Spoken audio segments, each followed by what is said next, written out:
Hello, hello, welcome, friends. This is the End Evil podcast. Let me make sure my mic's working. Yes, and evil is the destruction of freedom.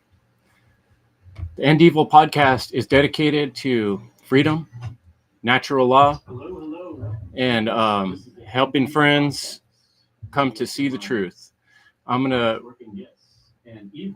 turn things right over to the One Great Work Warriors. Here we go.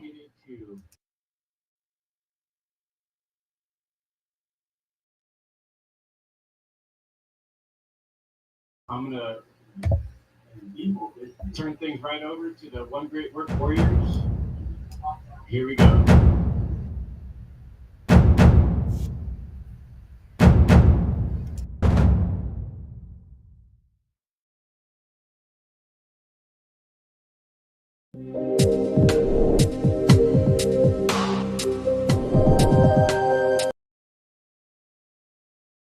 Warrior heart, don't pump no fear. If you study, this is a call for the warriors. The ones who read through the lines and see through the lies and realize that these are the times. Calling the warriors, those loaded with knowledge and acknowledge that the existence of the state is a problem for the warriors. Truth seekers and truth speakers, bullshit proof. I'll send a salute for your speakers. Calling the warriors, the ones who stand in their divinity, loaded up and ready to die. This is a call for the warriors.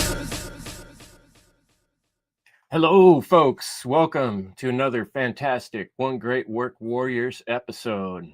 I got today with you. I'm Chris. This is Derek, Brandon, Jerry, Jim, and the wonderful Crip Rick.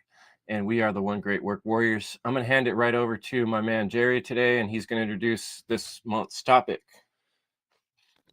Thank you, Chris, for that introduction. Now, the reason why I chose this topic is because Rick had brought up the topic of music when we were going over the shitcoms, and it sort of got lost in the wind. So I brought it back up to revive it because I've been listening to music a lot lately. It's been helping me in my day-to-day activities. And I figured, if there's a topic I want to talk about, it'd be music. It's just, I want to dive deeper into it, and I did. So, so did, the One Great Work Warriors. So I'll pass it to Derek to see what he has to share. Yeah, Jerry, cheers. And yeah, definitely appreciate this topic on so many angles, even like the negative ones, which, includes all the whack MCs out there and the bullshit programmed music and the hypnotic that makes you want to vomit type of music that's out there in the lamestream media. And there's reasons for that. And you can delve deep into the recordings of a certain I think his name is John Todd, something like that, where he was a record executive or worked in that production level, and there's just many demonic elements involved with the mainstream music scene, and you could take that to Hollywood and all this other motherfucker, all this shit. And that's such a bastardization of this sacred art form. It's, for me, music is so magical, so universal, so profound and powerful. And this is why it's been targeted to be weaponized against us. And I love how folks like J.R.R. Tolkien just had so many elements of music in his writings. Ladies and gentlemen, if you have not read the books and just, focused on the movies, you're missing out on a fuck ton of things that are really more profound and important. He literally invented languages, the Elvish languages and all these things that you hear briefly in the movies and this and that, and you kind of just whatever, right? But go into the poetry and this and that, and it just harkens back to the good old ancient times of where things were just, I guess, maybe more simpler, whatever. But music was involved, or just any kind of poetry or, spoken word, to certain situations and events that were worth remembering. Music was made to remind people what to remember as well. And you carry those things off, through the folklore and mythos and all these things. And it's just, there's that masculine, feminine essence within the music as well. You have like the melodic side and like the structural, lyrical side as well, even though they can kind of go in tandem, right? And it's just, yeah, you can mediate in a really just balance yourself better when you listen to the right music. And especially when it comes to the right lyrics involved in music, that's kind of like my bread and butter, because, yeah.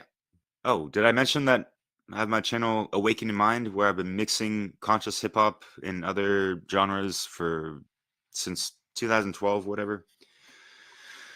130 mixes and all that jazz. And then evolving from that, we have nattylaw.com, where I wrote some articles about some artists and other albums that, touch on, quite significantly the principles of natural law. And what we have going on right now, going into this year, later on around September, we have a Sound Path to Freedom music festival that was inspired by the music that was showcased in the Freedom Under Natural Law conference. And it did inspire people to, to care about, acting upon these things. And so here we are. And I'm just glad to be somewhat a part of it, participating. I'm not a super magical musician and whatever the fuck, but I just have a profound reverence and respect for music, and trying to just give my personal contributions to it, and yeah, just showcase a lot of the artists and songs that I've been heavily influenced, since I was a young little adolescent boy. But yeah. Rick, what's good, man? How's the drumming sessions going? The drumming is awesome. And so I'm so passionate about it. I'm so blessed that I picked up sticks a year ago. I really am, and I'm very aware of that. I wish I would have started drumming 20, 30 years ago. I really do. But better late than never, and that's the way I look at it, and it has changed my life. I love this topic. I'm glad that we kind of rekindled it, because I think music is amazing. I've been a music fan since I can some of my first memories are listening to music and kind of dancing around the living room and with my mom and stuff like that. Those are some of my earliest memories, and there was always music has always been a positive in my life, always. And I call it a lot of the time on my radio show, I'll say it to my center. It's what brings me back when I get off the rails, or something's bothering me or something like that. I turn to music. I always have, and that's kind of like what brings me back to where I want to be. And I talk about that a lot, actually. And once again, I was telling you guys before we started recording, that's what I love about a lot of the topics here at the One Great Work Warriors that we have every month, is because that sometimes you hear the title and you're like, this is going to be an easy one. I'm going to crush this one. And then you start thinking about it for the month, and then you start mulling it around in your mind, and then you start throwing things out that you thought you were going to talk about. And I've been doing that constantly with this topic. Reason being is that music is so personal for each of us. That's the thing that I figured out. Really, I can only go from what I experienced, but I'm learning that music for each person, and it means something different to each person. And that's why that's what I think the power of music is. I am certain that, go back to the time when we just, way back in our history, we were making noises and figuring rhythms out, and just that was probably a way to communicate, I would think. I think it goes back right to the beginning of us, this music. And I know that with drumming, like there's something about a drum beat that is so primal and so ingrained in us, that's why you hear people say like these drum beats move them. And It's really fascinating to me. And this has been coming because of my drumming. It's kind of like I was trying to tell people I was talking to, I said, learning an instrument is changing me. And they were like, what do you mean? And I'm like, I can't put words to it. I don't have the vocabulary to explain, but it's doing something spiritually to me, is the best way I could put it. I'm changing. It's changed my thoughts about music drastically, to the point where I was kind of a music snob even 3 years ago. If it wasn't rock or heavy metal, I didn't want to really listen to it. I would, if it was on the radio as a decent song or somebody played it, I would listen to it. It might even be a good song, but it wouldn't be like a song I would go to and just start playing it. It had to be in a certain genre, which now a year later is totally blown out of the water.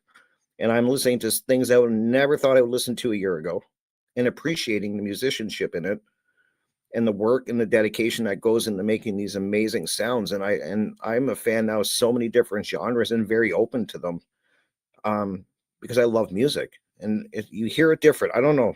I'm maybe musicians listening to what I'm talking about. You hear things different, I think, when you start learning how to play any instrument. I don't care what instrument it is. It's just something I think is so powerful, and that's why I love music. And that's what I'm saying. It's not a complicated topic, but it kind of is, because, as I just said, music is very, very personal, and it's something that is very.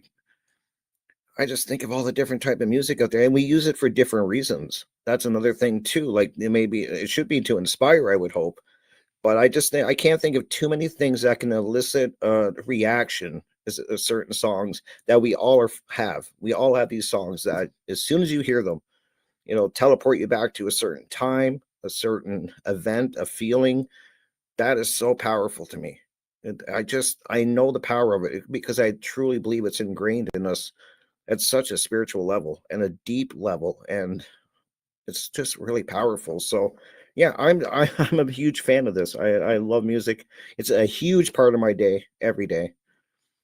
And yeah, I use it for different reasons, and I don't want to keep going, because I could literally talk for an hour about this. I love the topic of music so much. So I will come back around and add some more to what I'm saying, and I will pass it on to whoever wants to take it. What about you, Jim?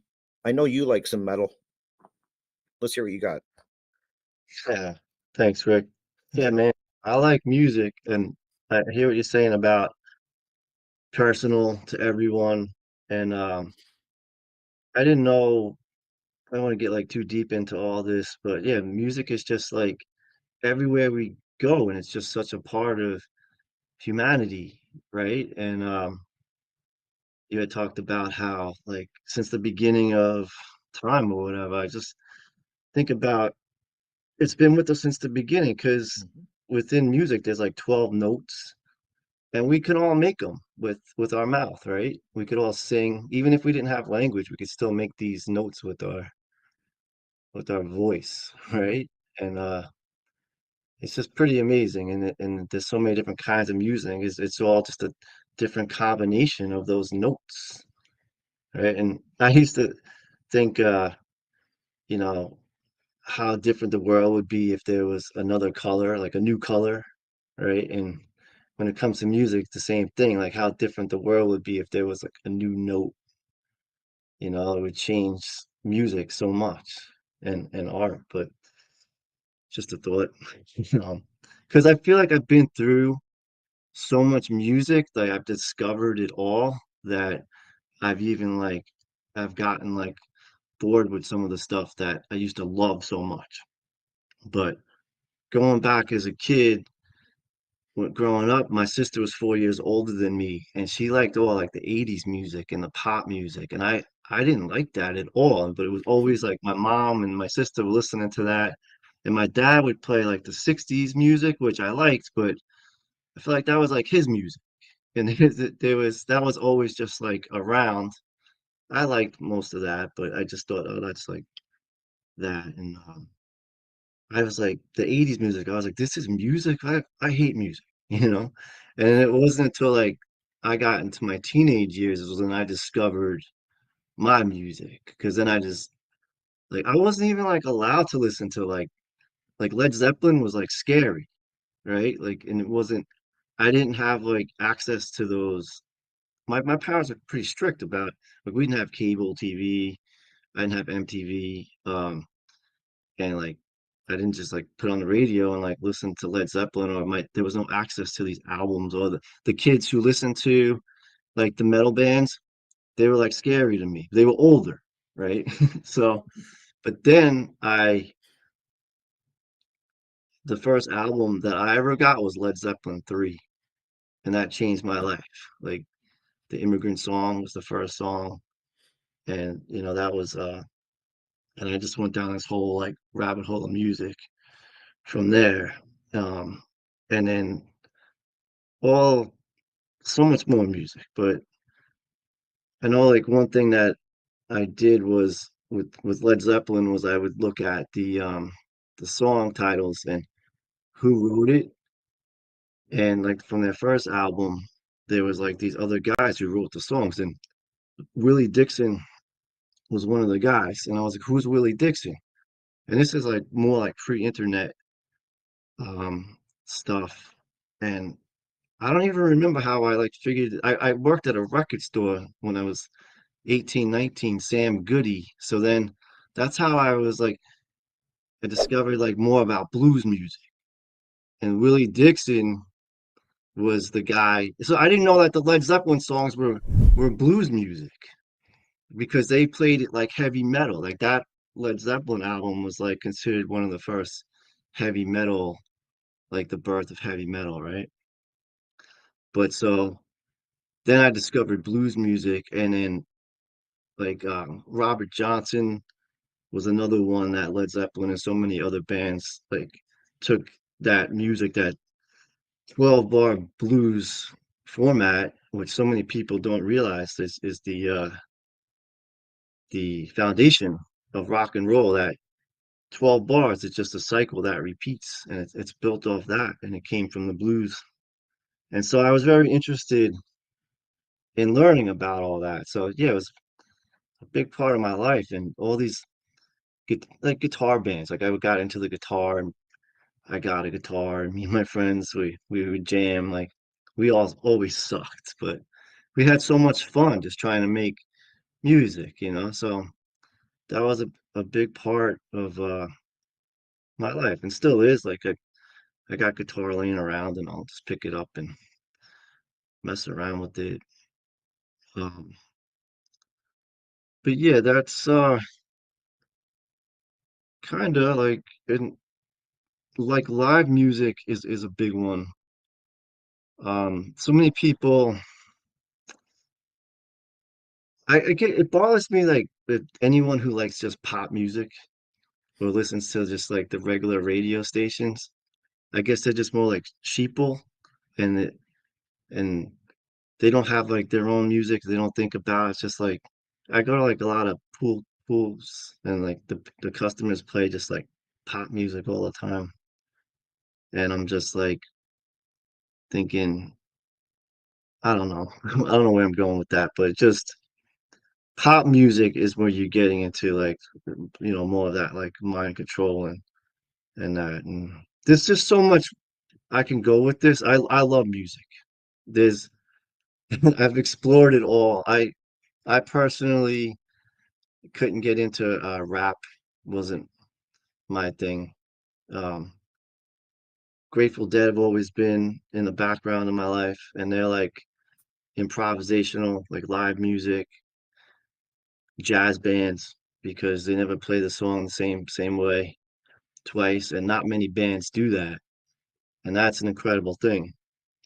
And so, in the Allman Brothers band, when I was 19, that I went to go see them in concert, and they're my favorite band of all time just because of that first concert. It wasn't the first concert I went to, but the first time I saw them, and they'd come to New York City in March for like 3 weeks and play the Beacon Theater.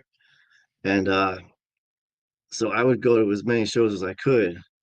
But that first show, after that, my ears were ringing for the next 2 days. And it was like the most powerful musical experience that I ever had. I was 19, and I was down on the floor, and my friend's brother was buying us beers.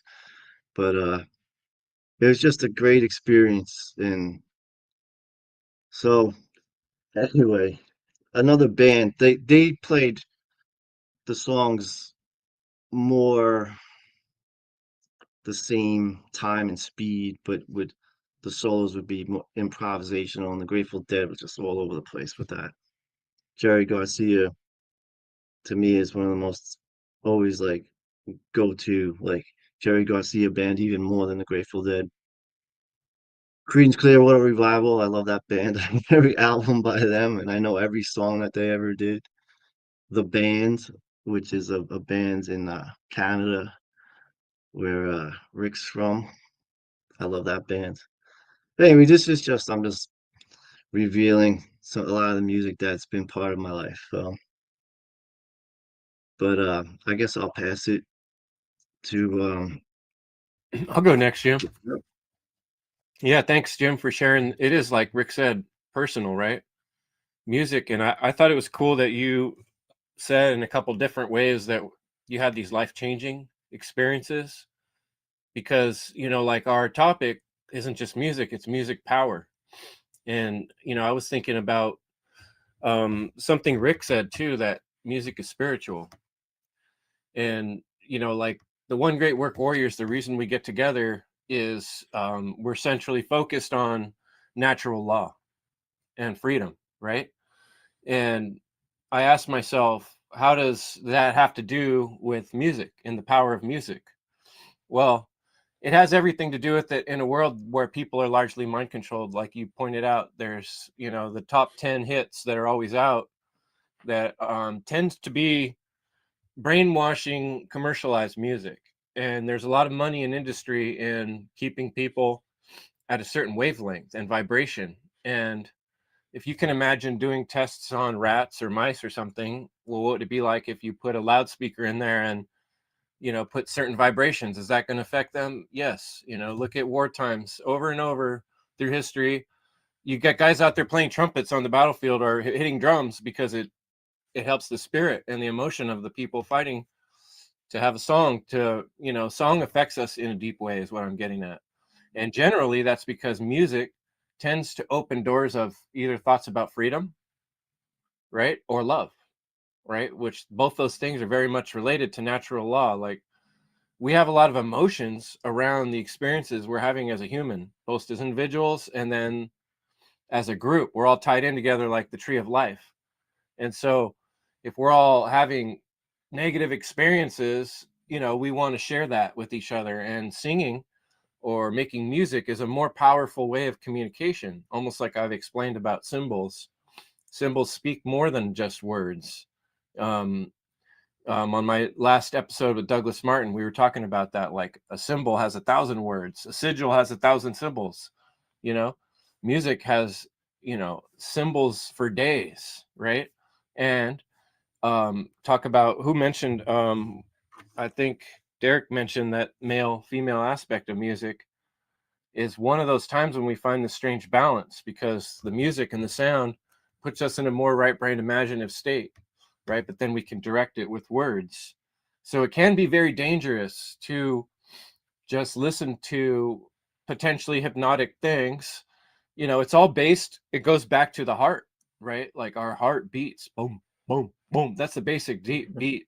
All through history, people in groups form tribes, dance around a fire, beat drums, and every shaman in history has used drum beats to get into a certain meditative state. And so there's something very spiritual, something very much has to do with freedom and the feeling of freedom inside or outside, or the lack of it, that makes us want to express ourselves emotionally in this way. And it does have the power to change people's life. And that's why it's a very important topic. So we want to like be conscious of what we're taking in, what vibrations we're taking in, and what vibrations we're putting out into the world. And that symphony or harmony or discordance that we are creating or being a part of is going to change the future. So I think Brandon's up next, unless Jerry wanted to throw in a few more words before we go. You got it, Brandon.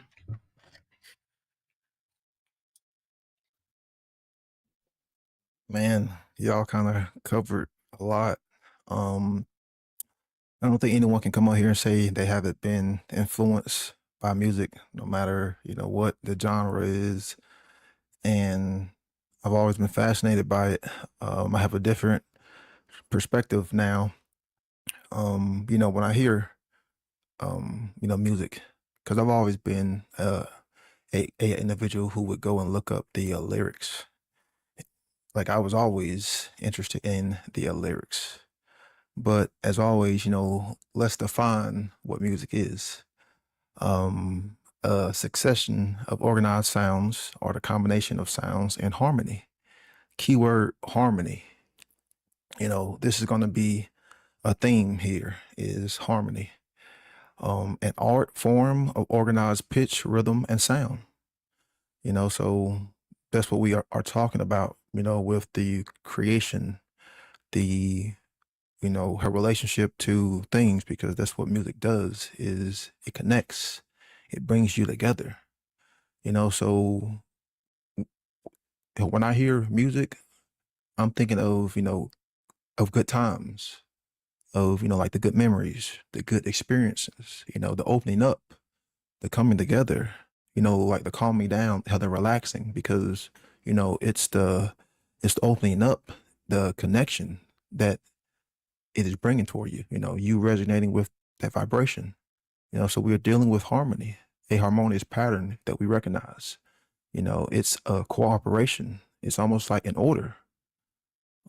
It's an understanding. It's an accord, you know, that's what I want people to get when I'm saying an accord. What is an accord? It's harmony. It is harmony. It means to be in harmony. And in mythology, there was these female goddesses, Concordia. Could that be associated with the word, accord? Well, who was Concordia? Who was Harmonia in the Roman and Greek traditions? The goddess of harmony, the goddess of agreement. And on another note, one of my favorite movies was a kung fu flick with David Carradine, cheesy movie, but it's called The Circle of Iron. And in this movie, the main character is called Cord, and he's on a quest for the book of wisdom, the quest for the book of knowledge. And he wants to harmonize with his book. He wants to harmonize with his knowledge. And little does he know that the book is within, because he finds the book and he opens it up and it's just a mirror. And then he learns that all the secrets of the world are within. But see, he is the chord. So, we play a chord in music. So what does that mean? Is 3 or more notes played together harmoniously. A chord is also a string on a musical instrument. We have terms like, you struck a chord, with me. So what does that mean? It means you resonated with something on a deeply emotional level with either something, someone, some experience, some modality. It struck a chord, with you. So what is a chord in and of itself? A chord is a string or rope-like material twisted together or woven together or unified or in a harmonious pattern together, making it stronger. So we use chords daily. We use chords to do what? Connect things, to attach things, to tie things together. So there obviously it's some kind of arts type with this line, this string like, material, because we use chords to connect our technology. Man has always used chords when it has come to the transferring of information, the transferring of knowledge. Even, when we had landlines, even with, phone towers and phone signals, it was always chords. Chords were a means to have information and energy flowing. Well, why is that? Because a line or chord is what connects 2 points. And that's exactly what music does. So I think there is a deeper underlying, theme here with the whole chord like arts type connection, because we have this image, we have this, like this symbol representative of the string, of the line, and we have sayings like, you crossed the line. Well, what does that mean? you kind of yank my cord. And when you yank my cord, when you yank a cord, what does it do? It produces what? Vibration. Discord. Yes, it produces energy. Yes. So all of this is like getting into like deeper, like metaphysical. I kind of feel like I've been like I kind of feel like I had like Nate Cap in the back of my mind, you know, and like all of his symbology and like all of his stuff. And then like Conrad's video, like kind of like in the back of my mind, kind of like weaving all this stuff together. Hence, so, according, he'll harmonizing all of these words and all of these wordplay and all of this green language, held together to get people to understanding that there is a deep connection when it comes to music, a very deep spiritual connection when it comes to music, you know. So, you have the connection of 2 points, held the lines so information can flow, creating waveforms, creating energies, creating, held emotions, creating dance. You're in tune with the tune. Everyone is in accord, So what is a tune? What is a tune? Or what does it mean to tune something? It means to adjust a receiver so that information can flow to a specific signal or a specific frequency. We also have words like to tune a car, to tune a piece of machinery. Well, what does that mean? It means to adjust or put in a correct state.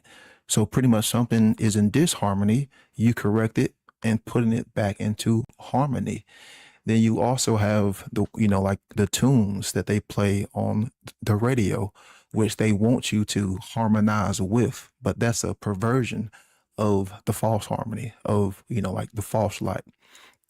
So when I hear music, when I think of music, I am thinking of the connection to things on an emotional level that have either happened, experiences, certain, loved ones, certain ancestors, certain family members, certain friends.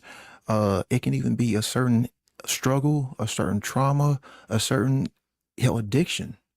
Music can be so reflective in so many different ways. Like Rick said, it's going to influence you and penetrate your soul on a deep level, and it's going to be unique towards you, a certain experience that may be similar to others, but unique in your own way, because it is what harmonizes you to reality in the now. And that's why it's such an emotional, deep connection, because it literally resonates with the spirit.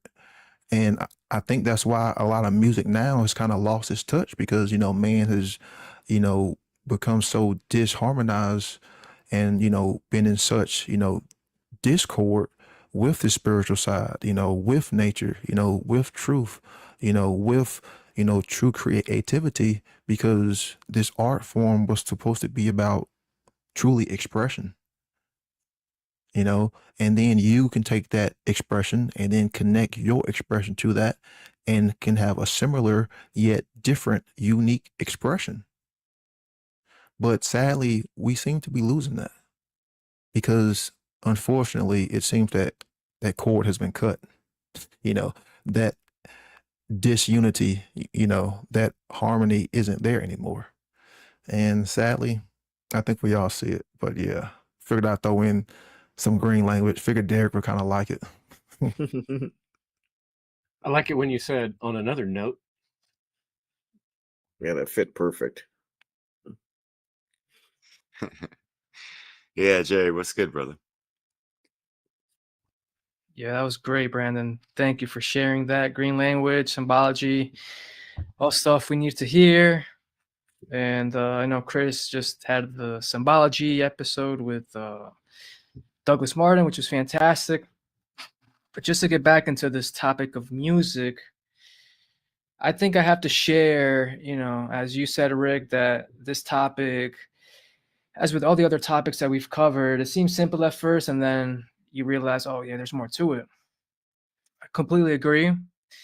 I will say that I feel like this is one of the easiest ones, just because, as Brandon was just mentioning, it's related to harmony. So I feel very harmonious, and talking about this topic, inspiring you to, get more in touch with yourself, with nature, possibly God.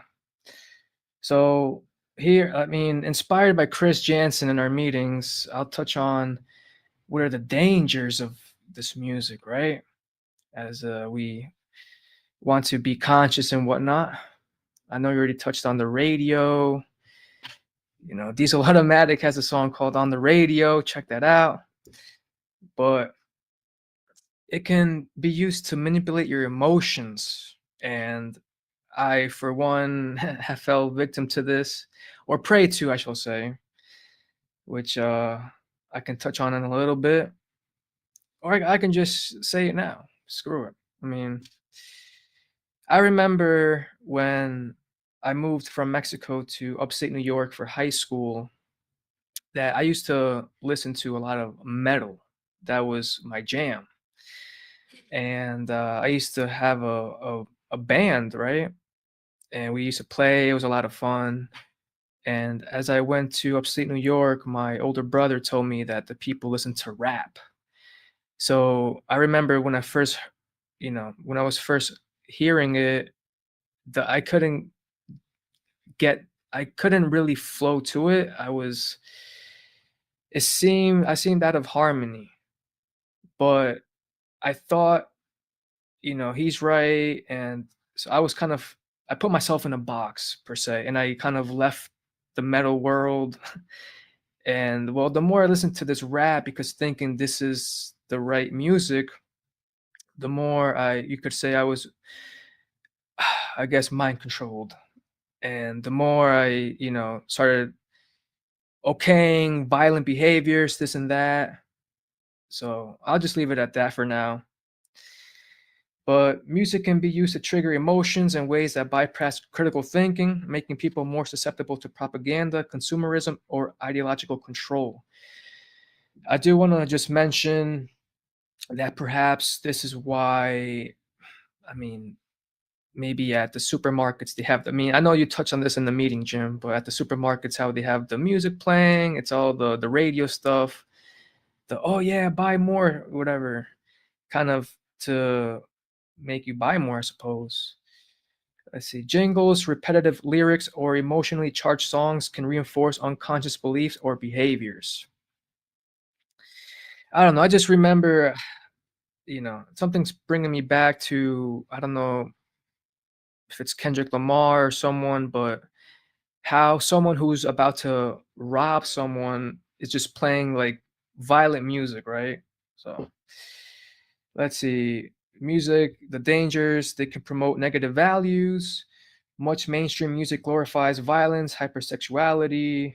So, man, this was kind of calling women bitches, let's just say that. The materialism, which I love that Diesel Automatic touches on. He says, bro, go within. Nihilism and ego gratification, which can tie into the satanic music, which I think is no good, right? And yeah, these messages can normalize harmful worldviews, which we want to have, our worldview in line with reality. And yeah, especially among impressionable listeners. And this can be a distraction from the inner work. So constant background music can prevent people from sitting in silence. Yeah, I mean, this can be maybe you're using it as escapism, and it can be a distraction, is what I'm saying. That if I'm supposed to be, focused, doing the great work, it can kind of make you take you out of focus. And maybe, I've come across like some videos saying, oh, music, is addictive or can be addictive. That's another topic, but I figured I'd throw it out there just as maybe go check it out, because I wonder sometimes if, I'm addicted to music, but hey, I don't know, because it does release dopamine, right? When you listen to music, your brain fires dopamine. But I mean, of course, music is neutral, so treat it with respect. And yeah, I suppose it can be used, as a distraction from confronting difficult emotions. I want to just touch on this real quick because music can have the down effect of, like if you listen to, as I mentioned, the violent music, like you're gonna be all riled up. But let's say maybe, typical example of the person breaking up with their girlfriend or whatever, and they listen to sad songs. Like the sad songs can really reinforce that sad feeling. So if you are just stuck in that pattern of, oh yeah, listening to sad songs, I think that can have a downwards effect. So I would say, play something happy to kind of get you out of that sad feeling. And yeah, entertainment focused music can numb people to reality instead of waking them up. And this is interesting, Derek. Maybe you can touch on this a little bit more. But let's say the hertz of the music. I mean, I think there's a reason why perhaps you make these soundtracks at a 432 hertz, and there's a lot of science behind that. And yeah, repetitive rhythms or dissonant tones can disrupt brainwaves or inner harmony. So yeah, so this is basically saying that what you listen to matters, right? If you're listening to straight poison, like you're basically gonna be poisoned. And then this is a great one, the cultural conditioning.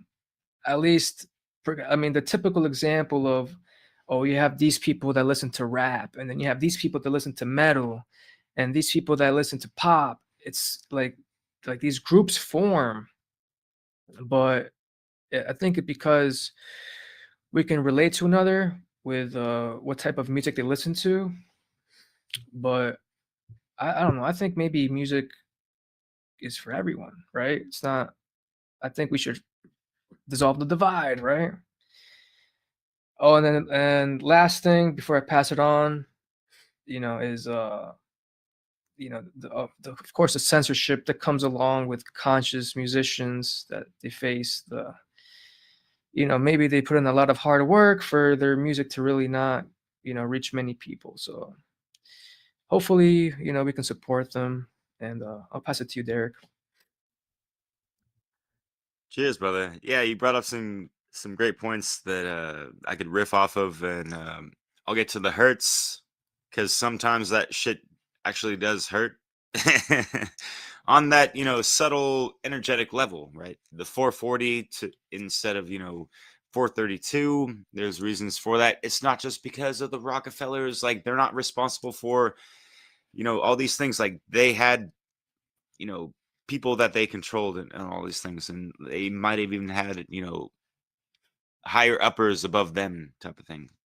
But yeah, the discord of that harmony of that proper natural tone of the 432 and possibly anything that's even more pure than that has been disrupted.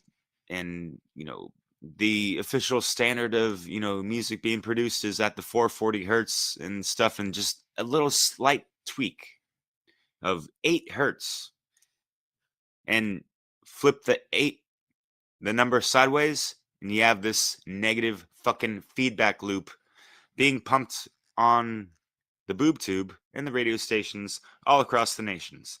And yes, MTV, remember that one bit from Michael Tsarion when you repeat that word, MTV, empty TV, or whatever. It's like they have this empty mind, sometimes. And the music videos are not the same today as they were when I was growing up in the 80s, 90s. Today it's like just a bunch of like transhumanist bullshit and like just like gallivanting, glorifying gangsterism and all the fucking amplified, fame and all this shit, and also like soft porn. It's just it's drivel. It's a shame and all these things. And yeah, that's those were the things that were always in the back of my mind, making the music mixes that I have been for over a dozen years, because it's all killer, no fucking filler. And killer in regards to like killer consciousness or killer conscious content or lyrics and that kind of stuff, meaningful things. It's not just like you're filling in space because there's rhythms and octaves that people are gonna put lyrics over. It's anyways. So I busted out some old school shit. I'm gonna read something real quick for you guys, and this is actually initiated by Chris Nelson when we had that great work launchpad thing. And we're talking about, yeah, do you guys take notes? It's like, fuck yeah, dude. Like, and I got some writtens, and I totally forgot about certain things that I've, just written down in the past. And I was looking for them, trying to prepare for this meeting. It's like, I can't find this, one, little thing I wrote like years ago. Where is it at? It's like, oh shit, it's not on the computer, on the digital realm. It's, from the pad to the pen.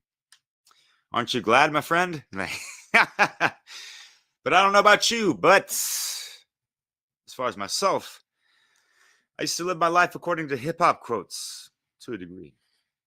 Searching for a line that applied to my situation at the time. I remember skipping school on those blunted ballads in San Francisco, eager to see what mysteries, knowledge, and good times awaited me in those record stores. Because Amoeba Music record store, folks that are not on the West Coast might not be familiar with it, but yeah, it's like one of the best record stores I've ever been to in my life. Chris knows about that shit. What's up, man.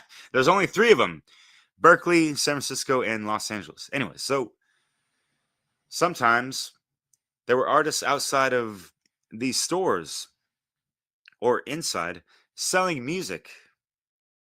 Like I spoke with artists like on the streets, and the San Francisco Bay Area was just like fantastic for. There's like this golden era in the 90s. It's just so magical, right?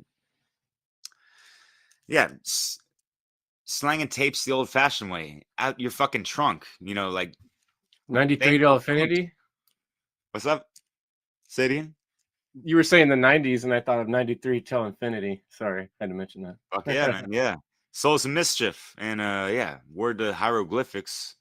And they have the symbol of just like, not even a smiley face, but just a line with 3 eyes.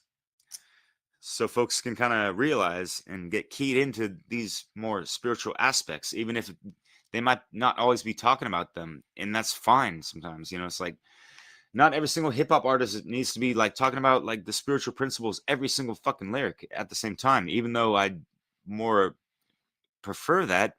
Yet they also are trying to reach the lower common denominator and folks that are a lot more ignorant to what we're talking about and all these things. And music is one of those vehicles that can drive individuals towards these more higher spiritual principles. I mean, hip hop, what is the acronym of that? Healing our people. Sorry.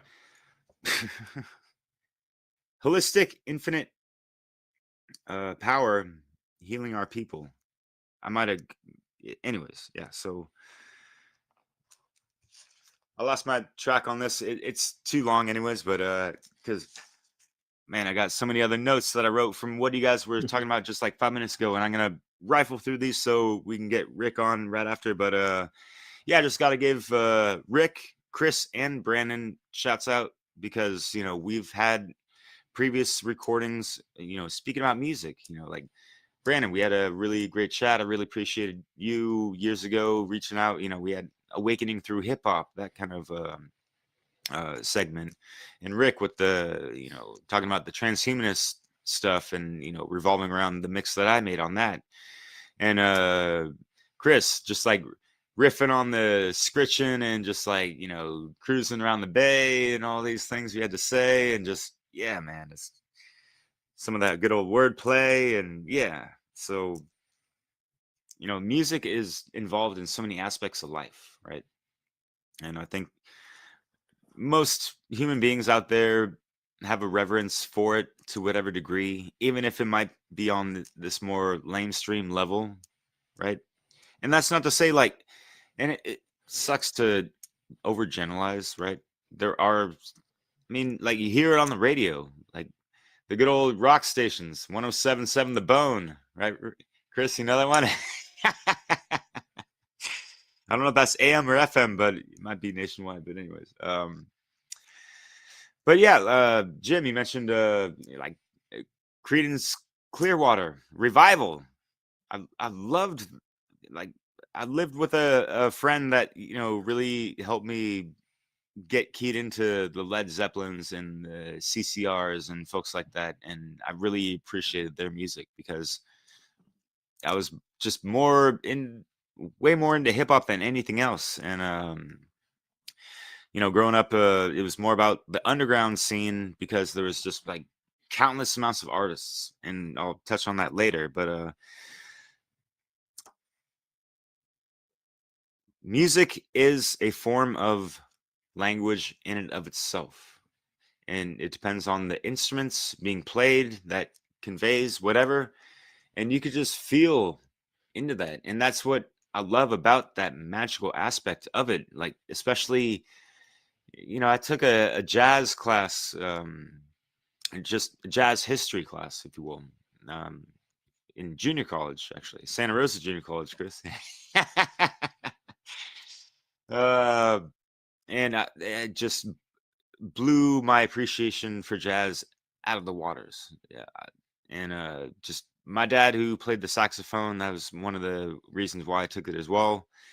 I played the trumpet in middle school and nothing after that, but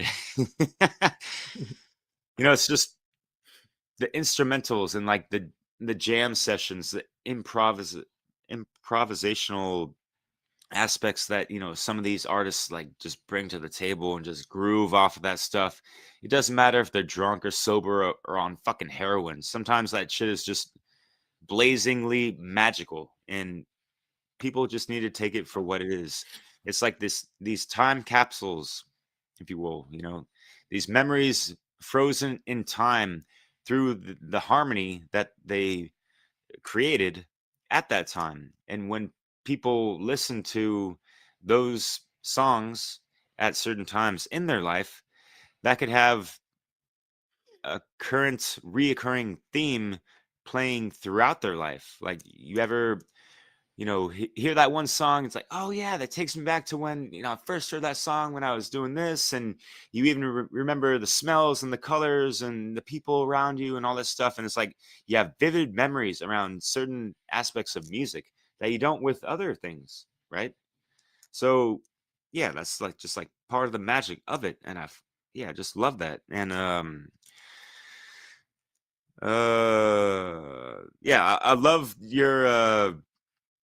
your bit, Brandon, on the accordance of people being able to afford using their vocal cord to strike a chord and get rid of the fucking discord that is going on in the world, right? So play on those words, people. Like, just meditate and contemplate on these things. It's really great, man. I love that shit. Yeah.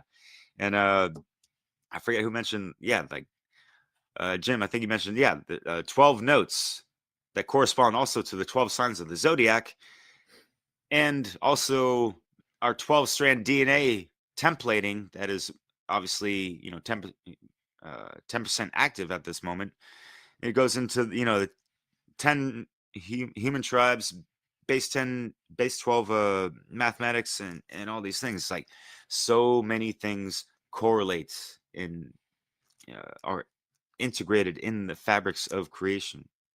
And just the human expression, like just bringing these out in so many different ways and genres, it's It's a beautiful thing, especially when it's done right, not in that whack MC realm type of thing. So, anyways, and yeah, we see the change of the formats of music and how people are playing music and appreciating music with the vinyl, the 45s, 33s, the fucking, CDs, MP3s, and now to the streaming. And so it just seems like a lot of people want a lot of fucking freebies.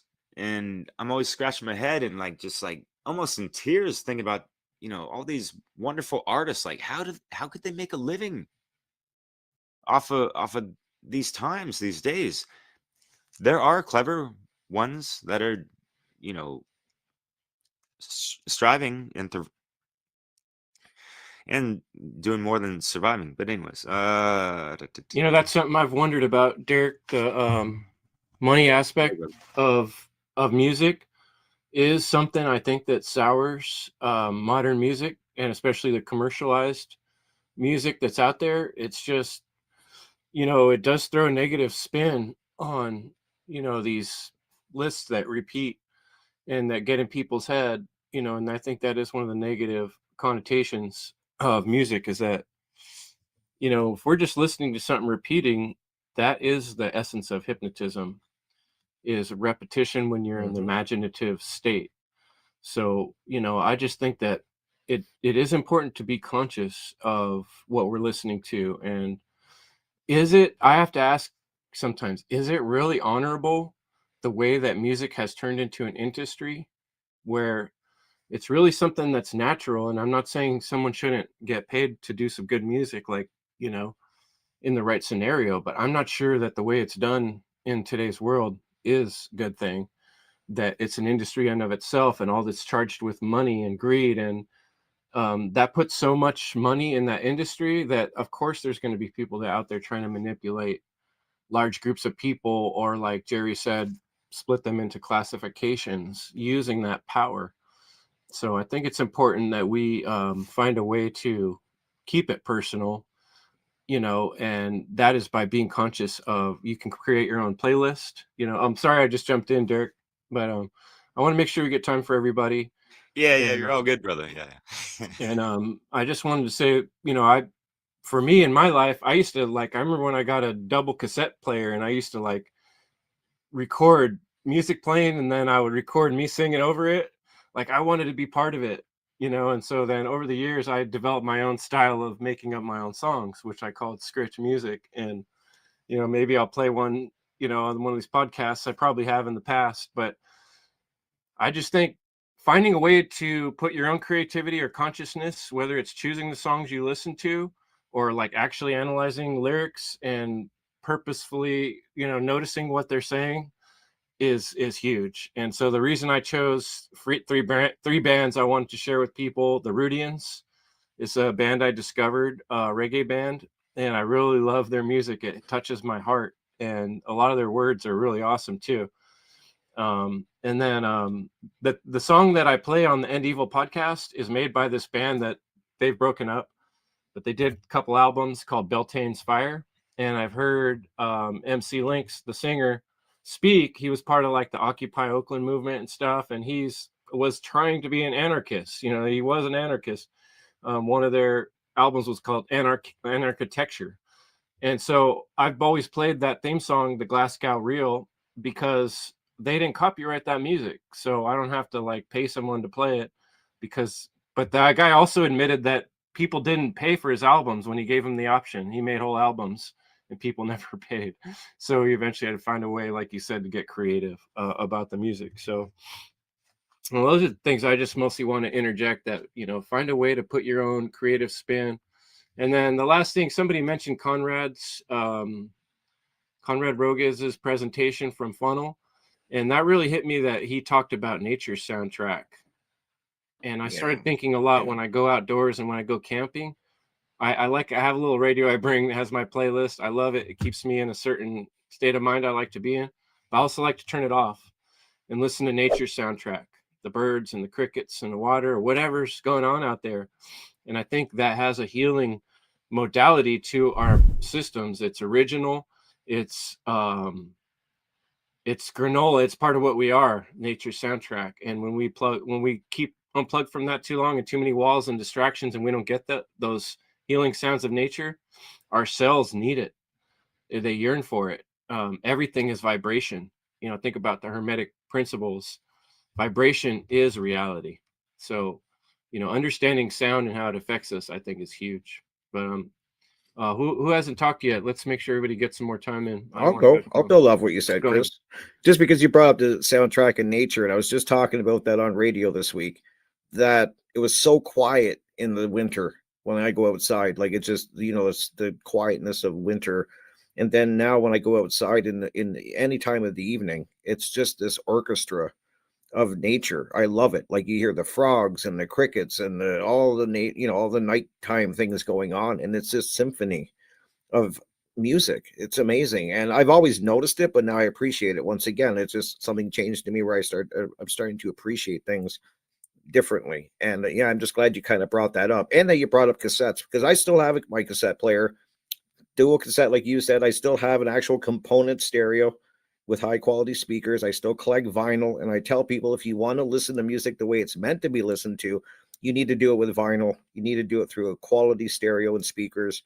I've changed people's whole music journey by listening. They've listened to my albums on vinyl in my tattoo studio, and they hear the way it sounds through a stereo, like a high quality stereo, quality speakers on vinyl, and their jaw drops. So I'm not even exaggerating. Like, they've never heard music like that. They usually hear it through their phone or some shitty speaker that they have, not hearing how it should sound. And then so I've changed people to start collecting vinyl and get component stereos. So that's the way it's meant to be listened to. So I just wanted to build on that. I love the nature aspect, though. I'm glad you kind of brought that up, because I would have forgot about that. But you guys all bring up great stuff, and this is a conversation I literally could have all night. And so I'm listening to everything that you guys are saying, and it's powerful stuff. And I hope people are taking a lot away, thinking about it and taking stuff away, because music is powerful and music is frequency. And we're talking about a lot of the positive, but there's also, when you have frequency and vibration, we all know that can definitely be tampered with, and that can be tampered with for both good or bad. And the proof for me is when I love listening to people's testimonies and about music, and you will hear people give their testimonies and speak about how a certain band or a certain song saved their life. Like, it literally, this band, for whatever reason, they connected with it. They connected with their music, whatever the music is, and I hear story after story that it saved them from addiction. It put them on a positive path. So there's so much positive from music. And then, then you hear the other side. Of course, there's always the yin and the yang. There's the side where you hear people get manipulated by music and they end up taking their life. They end up, going down a darker path. And that's just kind of showing you the contrast. And those stories that I hear people talk about, and cautionary tales even, are very powerful to me, because it just shows once again, the power of music. And then when I think about music, I think, can music be hijacked? Well, yes, absolutely. And for how long? Who knows how long music has been hijacked? Maybe right from the start to a certain degree, but is it definitely is it being hijacked? Absolutely.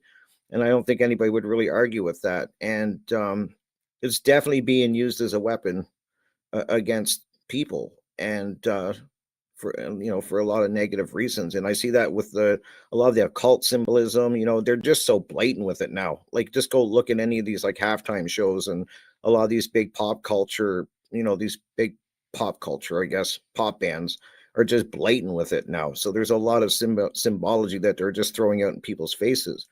And for me, what music should be is, I think it's really important to say, is that it should be inspirational. For me, it is. It inspires me in so many different ways. It should definitely inspire creativity, I would think, and elicit an emotion. I think music is great for that. It just elicits these different emotions. Derek kind of touched on that.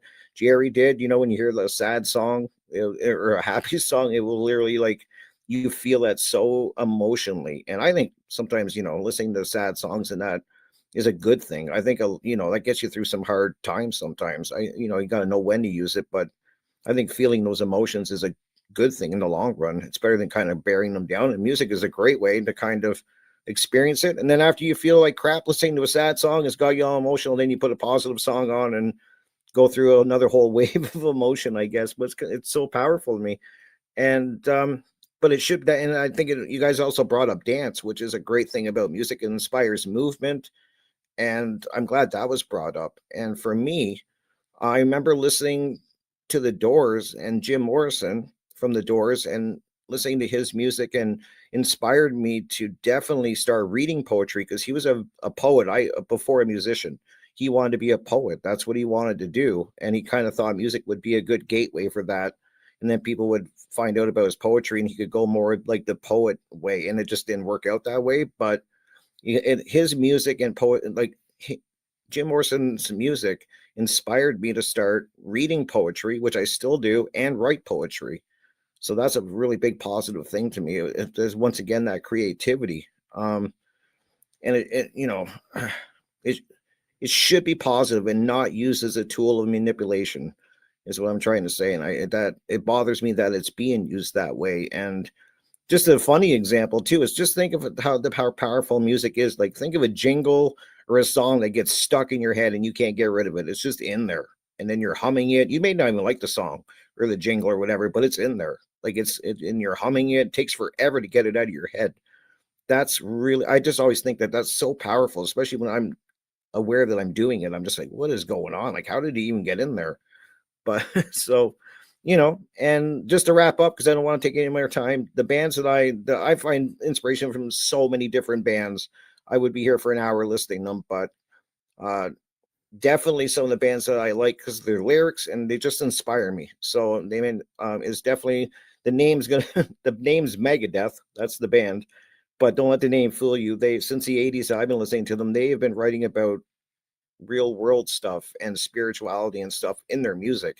If you take the time to look at the lyrics, as Brandon said, take the time to look at the lyrics, you might be shocked.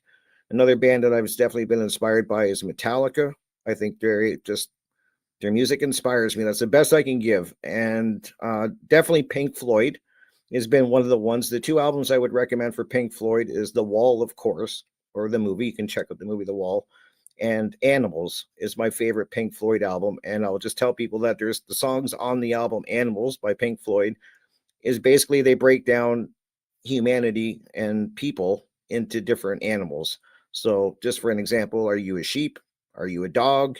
And those songs are about that. So check out the album just for that aspect, because it's so fascinating how they break just people down at their core. And so that's always been my favorite Pink Floyd album. And of course, as I said, Jim Morrison, if you want to hear his poetry, he's got a poetry album out there called Jim Morrison, An American Prayer, which you can find. And it's just an album of his poetry. And that's what inspired me, like I just said, to start even reading poetry. I've always read books, but poetry, that came later when I found out, to start looking into this band. So that's all I got to say, guys. I want to thank you guys for being here and an amazing topic. I think this is really going to hit people, and it's going to hit people on a very, as I said, personal level, because music is so, like I said, personal, and it's a tricky thing. And some bands you might think are negative, and they have they elicit negativity in you, but to somebody else, just remember that could be a band or a song that saves their life for whatever reason. They just resonate with it. And don't be scared to try different music. I will end with that, because as I said in the last little round, I was a music snob for the longest time, and Derek brought up jazz, and I'm trying to play jazz on the drums. Definitely, I'm a rock drummer. Jazz is not easy. I have so much respect now, and I listen to jazz a lot because I like the drumming, and it's tough. There's just so many incredible musicians out there. But jazz, it's not easy, at least for me. Drumming jazz at this moment is so different than rock drumming, and I love it. And yeah, what will I wrap up with? Pick up an instrument. You're never too old. If you've even played an instrument in the past and you put it down, it's in the closet, the garage, gathering dust. If you've had any thoughts to pick it up, do it, because it might change your life. Drumming did for me in a very positive way. So don't be afraid to pick up an instrument. I don't care if it's a flute, a trumpet, a ukulele. I don't care what it is. Pick it up. If you've even thought about playing an instrument, go pick one up and give it a go. And don't limit yourself. Don't let age, a disability limit you. I always say the only limitations that are in front of you are the ones that you have put there. So that's what I'm going to end with, guys, on that long little Sure. rant. And I'll pass it on. Yeah, I'll go here. I had this memory, talking about, Chris, you were talking about the music industry and all that, and how, music more these days, like, could be taken for granted because it's like so much more accessible. Um, like, and Derek mentioned that Amoeba Music, like how to go, you go there and it's just like this incredible like palace of music and discovery. But now in today's age, like you can go on YouTube and pretty much get any album, or there's Spotify and Pandora and all that stuff. There's so much access at your fingertips to this music. And I had this memory when I was like about 20 or 21 years old, and I took the train to the city to get this one album by Bob Dylan. It was called Bob Dylan and the Hawks Play Fucking Loud. And like I It's couldn't get amazing. it anywhere like around here. And I knew if I went to Greenwich Village, I could find it in one of those shops. Or maybe I was there once before and I saw it and I had to go back and get it. But I just have that memory, like that's what it took to go get it. And the Hawks, Bob Dylan and the Hawks was the band that I mentioned, that band before. I was really into them. So, I was drinking beers on the train and all that. And then I went to work at UPS. That's a memory I have of my youth. And then another thing that Brandon brought up, and I had to look it up too, because I knew that like some of the first instruments, the strings were made out of like the guts of animals. Mm-hmm. That's And if right. you look it up, the etymology, chord is Greek. It means gut. Good. Yeah. The go Yeah. KHORD. Yeah, it means That's maybe cool. you were gonna speak about that. But so I mean, what's so amazing about one string is that all those 12 notes can be played on one string, and even different octaves on the same string. And that's by us humans making instruments, putting a string on an instrument, and how incredible instruments are. To think of Mm-hmm. a piano, a grand piano, and what it takes to make that instrument. Like it's incredible. And then like no one really spoke about classical music, but if you think about classical music and what it takes to like all that composition with those composers Beethoven and Mozart, but then to make it with all like 50 different musicians and 50 different instruments and put that all together, how incredible that is to like and it's all based on those 12 notes, right? And making those instruments from like with the strings that like, and then you got the wind instruments as well, like, and they're made out of metal. And what does it take to have created those instruments is just really an accomplishment of humanity's, like the lengths that people have gone to create music is from just making some noise on an animal gut, right, to getting all the way to making a piano is Yeah. Or an animal unbelievable. for drums, like how they used to make the old drums. Yeah, It's incredible. yeah, that's that's how they were making them. And then like modern day we're down to like the guitar. It's like one of the main instruments with the six strings and electricity. And there's so much you could do with that, but it's like when you compare that to classical music, it's just like the intelligence that goes behind it is just, it's so much more complex and amazing when you think about it. Um, and then as far as like the top three kind of things, like we said, we would kind of say the things that inspired us. The band Black Sabbath. My friend had the album Master of Reality, and I was probably about 16 or 17. And that album is just like, to me, I didn't really realize it, but I was like going back to it, was like I have to put that like in a very like inspirational uh album for me. And when my kids were little, I used to play the song Children of the Grave. That's a And that great sounds song. bad, right? There's so many of their titles Yeah. of their songs. It like It's sound funny the bad, name of but your if you band. really look at the lyrics, Yeah. if you read the lyrics and like check out the lyrics, like you guys were talking about, read the lyrics of Ozzy Osbourne, who's the lead singer of the original Black Sabbath. He gets into like God and love. Yeah, he's talking about Satan too, but he's on the side of love, you know, speaking out against the evil.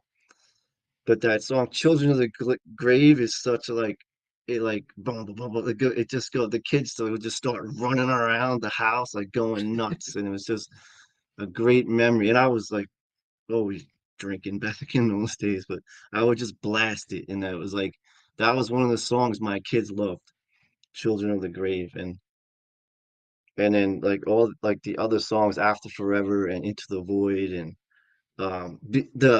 there's just this little like violin intro into Children of the Grave. Rick, I Hmm. know you know it. Or Embryo. Hmm. It's just like this little like medieval kind of theme going on with that album, and the song, little instrumental called Orchid that goes into Lord of This World, right? Like Lord of This World, like is about evil oppressor, right? Like, and it's just that's a good album, like related to a lot of things we talk about. And then there's a few years ago the song by John Lennon, Mind Games. Oh yeah. Just I never was like really into John Lennon or the Beatles so much until like maybe the last 10 years. And that song for some reason I discovered like I listened to the lyrics again. And I always thought it was about like oh like the girls playing like mind games with you. Or I asked other people, they think that as well. It's like, but if you read it, and I wish I had them in front of me, I should, but I encourage anyone to look at those lyrics, and that's what we're trying to do. We're playing those mind games, trying to plant those seeds, being the mind gorilla, um, uh, chanting the mantra. He says peace on earth, but we're chanting the mantra, care for truth, right? And it's really just about it's like another take on Imagine. Like it's about putting the imagination into effect by playing those mind games. So that's a really good amazing song. And I would just play that song over and over again.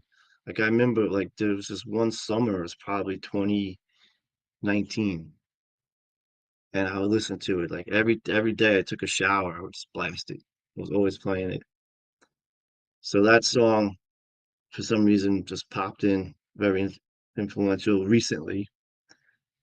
And then the Allman Brothers again, I'll just mention them live at Fillmore East, Oh yeah. one of my favorite albums. That's So it would have amazing to be album. with me on the Desert Islands album, you know, kind of Hmm. thing. Like the one of the most incredible blues albums, and they were like that version of the band, the original band, Dwayne Allman and Barry Oakley and those guys. Like that's my story with music.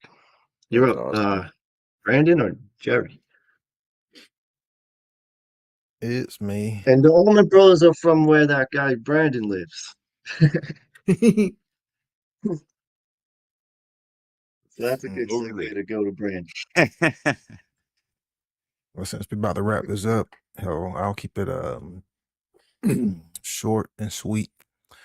Rick mentioned that, how the music gets stuck in our head. It's usually which part of the song. It's the chorus. Hmm. Yep. It's the chorus that's, that gets stuck, connected in our heads, like a chord. Like they call it a hook, right? Yep. Good Yep. point. Yeah. It latches on. So we're talking about the pulling of strings, rather it be literally or, metaphorically. Because that's what's is happening is the strings are being pulled inwardly and we're pulling those strings outwardly. But there is a connection as far as a darker, insidious influence that some of y'all have talked about, especially when it comes to the connection of the minds of the youth. And today's music, I've seen, how it's penetrated and perverted a lot of these, children's minds. And a lot of Mhm. social engineers and a lot of, satanic influence have openly talked about for decades upon decades about, using music, about using symbols, about using, tones and frequencies and energy to awaken a kind of like dormant state of consciousness, a kind of werewolf like animalistic, you know, um inner beasts, because we've all seen depictions in Hollywood of how, you know, there's this creature, this being that gets awakened by a certain tone, a certain frequency. And, that's symbolic of, what's being done, to us. Like there's a reason why I kept, talking about the pulling of strings, not just talking about music, but we all have an inner chord. We all have an inner harmony. We all have an inner string, an inner connection. And once that is agitated, once that is pulled, once enough pressure gets put on that, then there is a disconnect. There is a reaction. So that's what we see with the insidious influence of music being used as a weapon on the mindsets of, children. They are fascinated by the sounds, they are fascinated by the beats, they are fascinated by the tones, fascinated by, you know, the wordplay, the repetition and the frequencies. But all of this fascination is nothing more but many, many chords strung together. And when many chords string together, you have a web like substance. And within this web like substance, this spider's web, there's always this black widow spider, that's willing to devour, that's willing to, prey, willing to suck on your energy, willing to feed, willing to feast. And that's really what, how we see in this symbolic representation that I'm trying to, have to pick is these chords are being strung and people are harmonizing and connecting with more nefarious, insidious like influences. And we all know that, frequency and energy can create more frequency and energy. So, if you target certain individuals and, with these frequencies, with music, we all know how it can be a emotional uh stimulation. Mhm. So what is this consciousness that they have been trying to awaken? What is this beast, this animal that they have been trying to awaken that lays dormant in man? I think we are starting to see it, you know. It's been depicted so many times, it's been described in Hollywood. It's been described in so many different, forms of entertainment. But that's what we are, being seen, or that's what we are seeing with this insidious influence. The whole TikTok and like all the kids are just repeat and regurgitate the same songs. I see it Mhm. all the time. And you ask them like, "Hey, do you know what those words mean?" And they're like, "Nope." But they can do the dances, how they can do the songs, how they can do all the TikTok stuff, but that's really about all, how the kids know. And it is through this insidious influence that they always use the feminine to pervert, because you create, you get people to fall and build this false connection through the emotions, through the irrational, through the illogical, through the oh, it's cute, oh, because it looks good, you tailor it up. And that's really what we kind of see is, no one listens or goes and reads the lyrics. People just hear the beats and the tones and the choruses. And then I'll go ask, how the parent, like, hey, do you filter? How do you go and listen to these lyrics that you are playing for your kids? And they're like, no, but it sounds good. They're sitting there, dancing. Oh, but it sounds good. Oh, it's hip. It's trendy. I'm like, yeah, but it's evil. you know, just something to, something to think about. Because I've actually been doing a little experiment with this, like when I'm in my tournaments and, like when you are doing like 12U, 14U, just what I talked about with Rick, the It is a parents are great just, story. like the parents are just playing like what, like what Jim talked about. They're playing like the Katy Perry's. They're playing like the freaking Beyonce's. They're playing like the Cardi B. And I'm just listening to the stuff. And I'm just like, man, I don't have kids, but there's no way I will let my daughter listen to this stuff. I mean, like, oh my gosh. And the moms are just sitting there, they're either dancing oblivious or they're looking at their phone just oblivious because they think it's cute, because everyone's doing it, because it's trendy, because they want to blend in, and because they want to conform. You know what? No one has the balls to say no. Be like, I'm not going to, you know, bring this toxic information, this perverted version of grammar into my environment for my child. And then, last thing is, when you look at all these albums and these covers, you see the fascination and connection with symbols, just to have a deeper, more, relationship, a deeper, more, connection, like with all of the whole, symbols and Egyptian symbolism and, occult symbolism that's put on, the front of covers and albums. That's something right there, in itself. But in closing, my 3 favorite songs of all times, doubt is ever going to change. Going to take these 3 songs with me to the grave. Most Def, My Umi Says, most favorite song of all time, Gangsta song. And all 3 of my songs about awakening. Song number 2, Kenna, Hellbent, about doing the shadow work, about not being controlled. And then you can't leave off some good reggae, the Heptones, Mystery Babylon. Oh yeah. Yep. When you brought the alcohol into the minds of the kids and you pervert the youth. So I'll close with that.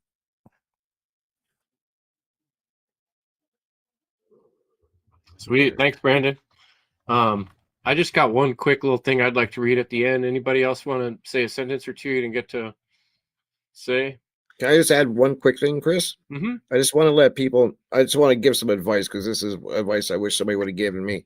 Even if there's always be open to going back and listening to music that you may not have even liked just a few years ago, because this is what's happening to me. There are certain bands I would never listen to. I said I would never like, and then I give them a chance and I go back and listen to them, and if for some reason it must be showing some type of growth, or I was ready for it and I wasn't back then, and then I start loving the music and the band. And sometimes I go back and I still don't like them, so that's fine too. But just don't be willing to go out and try listening to things that you maybe didn't like at one time. And if you don't like them still, then that's fine. You might like them though.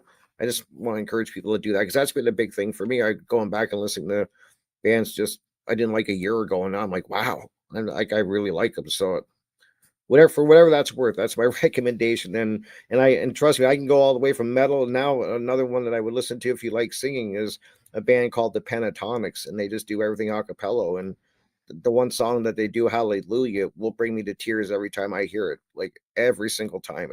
It hits something in me, and it's just such a powerful song. So that's my music taste now is across the board. So just don't be scared to try different music, I guess, is my final thing. Thank you. Stretch your horizons. That's right. It's always good to grow. And how can you discover something if you don't look somewhere you haven't looked before? There you go. If I can go real quick, just to end my, leave my 2 cents on the table. And I had, some more notes on, not the positive stuff, but, we're about to wrap it up. So, I think we've done that pretty well. And major gratitude to all of you, because you're doing the great work.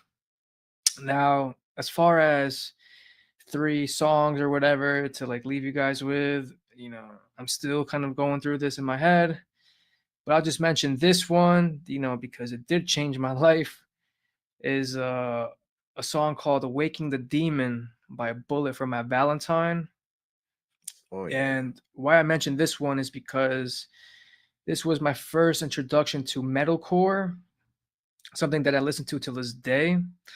And, it's really synchronistic because you picked Metallica, Rick, and this band was really inspired by Metallica. Yep. So they're they're similar in many ways, except they scream and you know.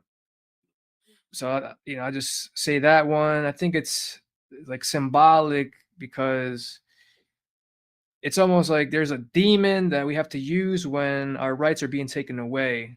So then I have to mention Diesel Automatic because I was at a low point in the military, and then I heard his music, and now I'm out of the military. Like there's like a whole great sequence of events that have just changed my life for the better. And I'll just say Grant Presence because he has what would you call it? He's a freedom artist, and also he's introduced me to reggae. So kind of like what you said, Rick, don't be afraid to listen to music you never liked. Reggae, he really opened up my I guess consciousness, expand. Like I like reggae now is what I'm saying. So Mhm.